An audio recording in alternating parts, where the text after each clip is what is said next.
Where are the three things estate agents go wrong with their money laundering? Talk to me, Michael.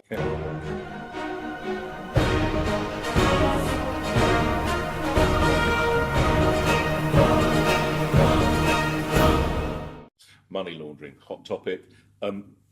Everybody, I say everybody, hopefully everybody is aware they have to go through various money laundering procedures with a client. That's somebody putting their property on the market, or indeed a buyer at the point of making an offer and agreeing a sale. Yeah, just take a photocopy of their passport, don't you? Well, that, of course, unfortunately, is what a lot of agents think it is. They see it as a tick box exercise of collecting ID. And the reality is that that is part of it, but that is by no means what it's all about. Because you might be Christopher Watkins, but actually what you're doing may or may not be kosher up to what it should be. And therefore it's digging behind that. So I think one of the things is that it's often seen as an administrative tick box exercise. Often the sales staff who meet the customer perhaps and know what's going on, it gets passed to an administrator who has no knowledge of the transaction at all, and therefore, in my view, isn't very well placed to take decisions on what's going on. The big thing is a risk assessment, and it is a requirement under the regulations to carry out a risk assessment. And this should be documented because you need an audit trail to demonstrate that you've actually done things. And really, it's the old thing of if it looks like a duck, walks like a duck and sounds like a duck, it's probably a duck. But if it doesn't fit those things, then actually there's something else. The other thing I get a lot of people, of course, with buyers, it's where's the money coming from is the key. I get a lot of agents say to me that, we get proof of funds. And I say, well, what does that mean? And they say, well, we see a bank statement with £1 million in it. And I say, well, yeah. So that when did it go in? When did it come out? Where did it come from? So it's not proof of funds that is crucial. It's source of funds. Okay. So, that's the real key. Has the person got this money from legitimate practices? Well, what is it? The estate agent's job to be the policeman then? Yes.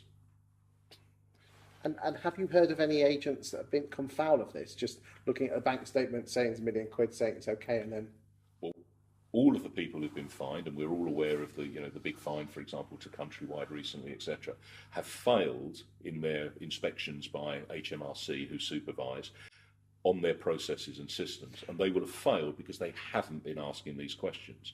I don't know of any estate agents that have been involved in money laundering, but of course, if you're not going through the process and asking the right questions, you could be allowing it to happen. Okay, so the first one's risk assessment.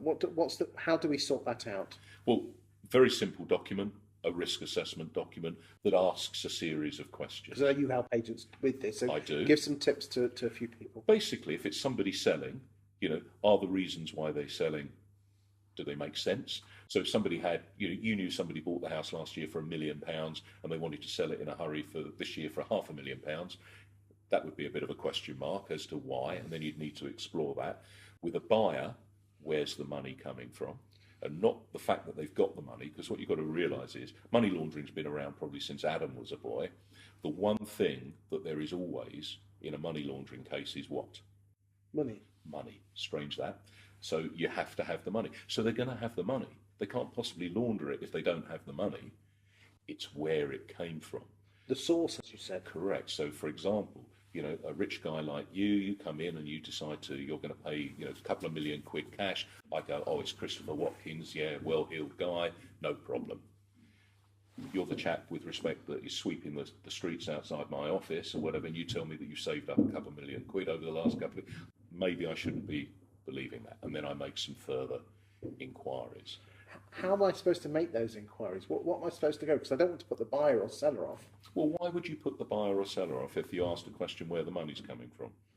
They'll say it's none of your business. Right, but it is our business. Okay, so legally it is our business. I'm not suggesting this is easy to achieve in the real world. And you might take a judgment call.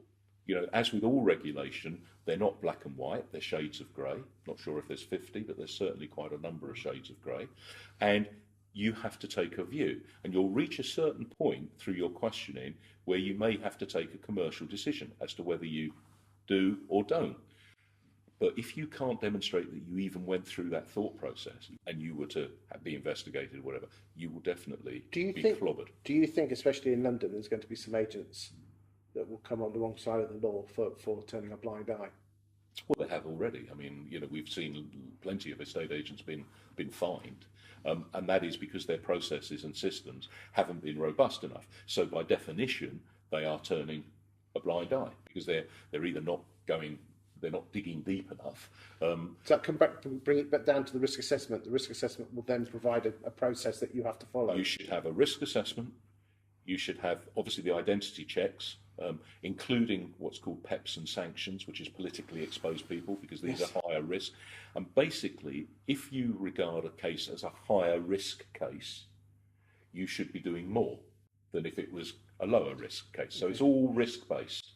It is. I mean, there are firms out there like Credas and other firms out there that you can outsource this to. Would you recommend people do that? No, not from the point of view of the fundamental aspect. You can certainly use electronic ID checks as part of your process. In fact, the only way you're going to do a PEPs and sanctions check is with one of the online ID providers. And they're fine up to a point, but they don't meet the customer. They don't know necessarily the circumstances as to how the deal comes along. Oh, so even by even passing it on to a third party, you're still liable? Oh, you can't outsource your responsibility. Well, I love that phrase. That's a great one. You can't do that. It's the buck still stops. Who does the buck stop with? The valuer or the MD of the firm? Well, I mean, let's face it. If you were going to punish somebody, you're going to go where it hurts the most. So you're going to go for the business, or in the case of maybe an independent, sole trader or whatever, it's going to be the owner of the business. Now, what I would have in a business with my staff is I would train them. So, in fact, that's a legal requirement under the regulations to train staff. So that's a good thing. But what I would do is make sure that, if I was training my staff, I would be checking that they knew what they were doing, monitoring it, auditing it. And I would have in my employment contract something along the lines that says if you don't, comply with the law or something, I can come after you, because it's unlikely that the powers that be would go after a junior negotiator. They're going to come in at the top and then work its way through it. So where can agents get this sort of training from? I'm assuming there's a long list. I mean, obviously you do. Who else offers it? Well, in terms of face-to-face training, in terms of classroom training or whatever, occasionally the professional bodies, the NAA, and people will put... And I know the Guild do a bit of it. Not much. There's a number of online courses that people can do, and I think the Guild provides one, and there are other organisations who do that. The only thing with those is that you don't get the opportunity of the interaction and that on a course. They're fine from a point of view of a very base level of training. But of course, the reality is, at the base level, it's fine. When I run my courses, I invariably get loads of questions or observation from practical situations, which, bluntly, a manual doesn't deal with. Or you can't learn those online, can you? No. Good stuff. Well, thank you very much. Cheers.